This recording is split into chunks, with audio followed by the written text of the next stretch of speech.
নাক কামড়ানো উত্তেজনার শান্ত মুহূর্তগুলি ভারতীয় মহাকাশ গবেষণা সংস্থা ইসরো মিশন নিয়ন্ত্রণ কেন্দ্রে আনন্দের উল্লাসের পথ দিয়েছে, কারণ মহাকাশ সংস্থা তার চন্দ্রের ল্যান্ডার এবং ভারতকে ইতিহাসে পাঠিয়েছে চন্দ্রযান-3 মিশনের রোবোটিক ল্যান্ডার, যার নাম বিক্রম, যাদের দক্ষিণ মেরুর কাছে নেমেছে। 2019 সালে চন্দ্রযান-2 মিশনের দুর্ভাগ্যজনক দুর্ঘটনার পর 14 জুলাই চন্দ্রযান-3 চালু করা হয়েছিল। মহাকাশযানটি এখন চাঁদে নিরাপদে। ইসরো এর প্রচেষ্টা সফল হয়েছে এবং প্রাক্তন সোভিয়েত ইউনিয়ন, মার্কিন যুক্তরাষ্ট্র এবং চীনের পরে ভারত চতুর্থ দেশ হয়ে উঠেছে যারা সফট ল্যান্ড অর্জন করেছে।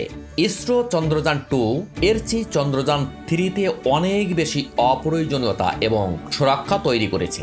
5 আগস্টের একটি আলোচনায় এই পরিবর্তনগুলির বিশদ বিবরণে ইসরোর প্রধান এস সোমনাথ জোর দিয়েছিলেন যে কিভাবে চন্দ্রযান-3 আরও জ্বালানি বহন করে এবং উদ্দেশ্যমূলক পথ থেকে এমনকি বড় বিচ্যুতিগুলোকে সংশোধন করার জন্য একটি ভালো নির্দেশিকা, নেভিগেশন এবং নিয়ন্ত্রণ ব্যবস্থা।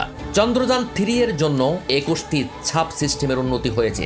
এই পরিবর্তনগুলি অসংখ্য হেলিকপ্টার এবং ক্রেন ভিত্তিক গ্রাউন্ড টেস্টের দ্বারা শক্তিশালী করা হয়েছে। চন্দ্রযান-3 এর প্রায় 19 মিনিট দীর্ঘ চন্দ্র অবতরণ 4টি প্রধান পর্যায় নিয়ে গঠিত। প্রথম রাফ ব্রেকিং পর্যায়টি শুরু হয়েছিল যখন মহাকাশযানটি তার কক্ষপথে চাঁদের 30 কিলোমিটার উপরে ছিল।